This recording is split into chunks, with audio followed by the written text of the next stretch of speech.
శ్రీమాత్రే నమః. ఓం శ్రీ గురుభ్యో నమః. నమస్తే అండి. నేను మీ రామకృష్ణ ఖాన్, ఆస్ట్రో న్యూమరాల్స్ని. అందరూ ఎలా ఉన్నారు?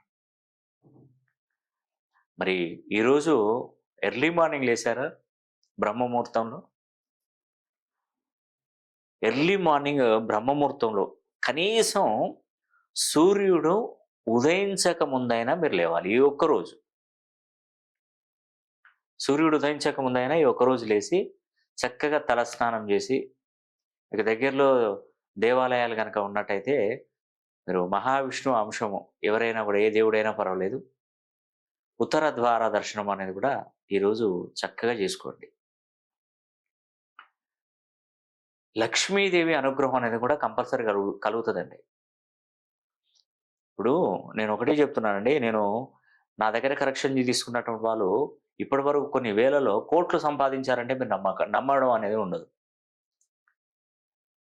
ఇప్పుడు చిన్నగా ఆలోచించేటువంటి వారికి ఒకేసారి కోట్లు అనేమనుకో, ఇది ఫేక్ అనుకుంటారు. నేను చెప్పేది నిజమా కాదా? ఇప్పుడు చిన్నగా ఆలోచిస్తారు. ఒక 5-10 వేలకు జాబ్ చేసేవాళ్ళు, నువ్వు కోట్లు సంపాదిస్తావా, నువ్వు కోటీశ్వరుడు అవుతావా అని నేను అతను అన్నాను అనుకోండి, నమ్మడు. ఎందుకంటే తన ఆలోచన అంతా గదే 5-10 వేల కాడనే తిరుగుతూ ఉంటుంది. నేను ఒక చిన్న ఉదాహరణ చెప్తాను. నేను ఒక ఇల్లు కట్టుకున్నానండి. ఇల్లు కట్టుకున్నప్పుడు ఇంటీరియర్స్ అనేది కూడా ఒక మంచి ఇంటీరియర్ పర్సన్ తీసుకొచ్చి దాన్ని డిజైన్ చేయించాను. ఎగ్జాంపుల్ చెప్తున్నాను. ఈ ఎగ్జాంపుల్ నాకు నా ఫ్యామిలీ బ్యాక్గ్రౌండ్ ఏంటంటే చాలా పూర్ ఫ్యామిలీస్ ఉన్నారనుకోండి. చాలా పూర్, అసలు తినడానికి లేదనుకోండి. నా ఫ్యామిలీ బ్యాక్గ్రౌండ్లో ఎవరైనా నా బంధువులు ఎవరు తినడానికి తిండి లేని వాళ్ళు, ఎక్కువగా మామూలుగా పెంకుటిల్లు చిన్న చిన్న ఇళ్లలో ఉన్నటువంటి వారు ఒకసారి నా ఇంటికి వచ్చి చూశారనుకోండి, అబ్బా ఇది ఇంద్రభవనమే అంటారు. అది వాళ్ళకి ఎక్కువ అనిపిస్తుంది. నేను పెట్టింది ఎంత? ఒక 20 లక్షలు 30 లక్షల్లోనే నేను ఇల్లు కట్టుకున్నా. 20 లక్షలు 30 లక్షలలో వాళ్ళు వచ్చి నా దగ్గరికి వచ్చి చూస్తే ఏమంటారంటే, అబ్బా ఇది ఇంద్రభవనం, ఇది చాలా బాగుంది, సూపర్గా ఉంది, బా ఇలాంటి ఇల్లు కట్టుకోవాలంటాడు. అది నేను చూసిన నా ఇల్లు కాబట్టి, నేను ఒక ₹1 కోటి 2 కోట్ల ఇల్లు కట్టాను అనుకోండి, అక్కడికి నేను పోయి ఏమంటానంటే, అబ్బా ఇది ఇంద్రభవనం, ఇది చాలా బాగా కట్టారు, ఎక్కడి నుంచి తీసుకొచ్చారని నేను బాగా ఎక్కువగా చేస్తాను. చూడండి, అదే ఇంకాస్త పెద్దగా ఒక కోటీశ్వరుడు ఉన్నాడు, ఒక 100 కోట్లు ఉన్నాడు అతను ఉన్నాడు. ఈ 100 కోట్లు ఉన్న అతను ఒకసారి ముఖేష్ అంబానీ ఇల్లు చూశారనుకోండి, అబ్బా ఇది ఏంటి అసలు ఇల్లా, అసలు ఏంటి, ఈయనకు 100 కోట్లు ఉన్నాయి, కానీ ఆయన 100 కోట్లు ఉంటాయి, ఆయన 100 కోట్లు లక్షల కోట్లు ఉన్నాయి, ఆయన ఇల్లు చూసి ఈయన పరేషాన్ అవుతారు.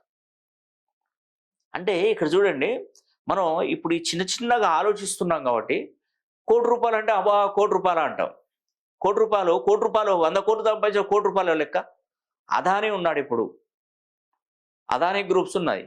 ఒక ₹1 అంటే ఏంటండి అతనికి? ఒక 10 పైసలతో సమానం, 5 పైసలతో సమానం. ఒక ₹1 అంటే అతనికి ఒక 5 NPతో సమానం. మనకు సమానం అది ₹1 అమ్మో అంటాం. బట్టి మనం ఆలోచన అనేది కూడా గ్రాండ్గా చేయండి. బిగ్ ఆలోచన విధానం పెద్దది. అతను అవుతాడు అదాని ఉన్న భగవంతుడు కొడుక, భగవంతుడు బిడ్డనా అదాని? ఖాళీ చేతిలో ఒక్క పైస లేకుంటే ఆయన జీవిత చరిత్ర, ముంబైకి ఎక్కడికి వచ్చినప్పుడు ఒక చేతిలో ఒక్క పైసా కూడా లేదు, రైల్వే స్టేషన్లోకి వచ్చి పడుకున్నాడట అదాని. నేను అతన్ని మొన్న వీడియో చూశాను. ఈరోజు ప్రపంచ కోటీశ్వరుడు అండి, ప్రపంచ కోటీశ్వరుడు. మన ఇండియా కాదు, ప్రపంచానికే కోటీశ్వరుడు. మొన్న ఒక రేంజ్కి ఎదిగి కింద పడిపోయాడు, కొంచెం డౌన్ అయిపోయాడు. ఎలాన్ మాస్క్ని దాటి కొన్ని లక్షల కోట్లు దాటి మళ్ళీ కొంచెం ఆయన కంటే మళ్ళీ కిందికి వచ్చాడు. మామూలు విషయం అయితే కాదు కదా. నార్మల్ వ్యక్తి ఒక 30-40 సంవత్సరాలలో ఇన్ని 100 కోట్లు 1000 కోట్లు లక్షల కోట్లు ఎక్కడివి? అదే అండి నేను చెప్పేది అది. కాబట్టి ఏంటంటే మీరేం టెన్షన్ పడకండి, సంపాదిస్తారు ఖచ్చితంగా. నా నోటి వాక్కు ఫలిస్తుంది. మీరు చాలా అద్భుతంగా ఆలోచించండి, చాలా ఎక్కువగా ఆలోచించండి. మనకు అబ్దుల్ కలాం గారు కూడా చెప్పారు ఒక విషయం, కళలు ఎక్కువగా పెద్ద పెద్ద కళలు కాదు, తప్పులేదే, ఏమైనా మనం డబ్బులు ఇచ్చుకుంటున్నామా కళలు కనడానికి?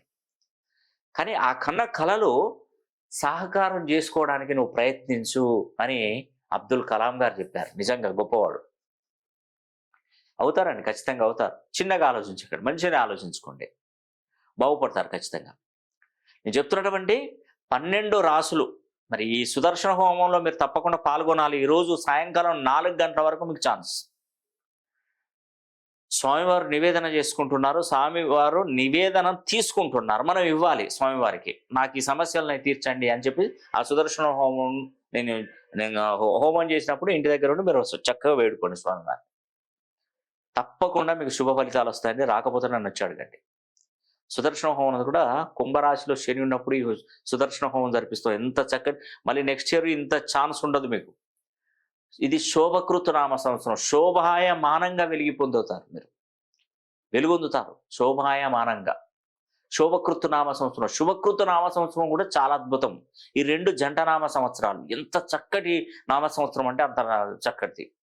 ముఖ్యంగా రోహిణి, శ్రవణ, పునర్వసు, స్వాతి నక్షత్రం పుట్టినవారు జాక్పాట్ కొడతారు. పండి ఉన్నారా? ఉంటే కంపల్సరీ సుదర్శన హోమంలో పాల్గొనండి. మీ గోత్రనామాలు పంపించండి, ప్రసాదం పంపిస్తాను, వీడియో ఫుటేజ్ అనేది కూడా పంపిస్తాను, విభూతి పంపిస్తాను, కుంకుమ పంపిస్తాను. చక్కగా మీకు ఏదైనా కర్మ అంటే ఏదైనా అత్యవసర పరిస్థితుల్లో బొట్టు పెట్టుకొని స్వామివారి సంకల్పం ఖచ్చితంగా నెరవేరుతుంది కోరిక. నేను హామీ ఇస్తున్నాను మీకు. కాబట్టి నేను చెప్పినటువంటి ఈ సుదర్శన హోమంలో ప్రతి ఒక్కరు పాల్గొనాలని కూడా మనసా వాచా కర్మేణ కోరుకుంటూ సెలవు తీసుకుంటున్నాను. సర్వే జన సుఖినో భవంతు.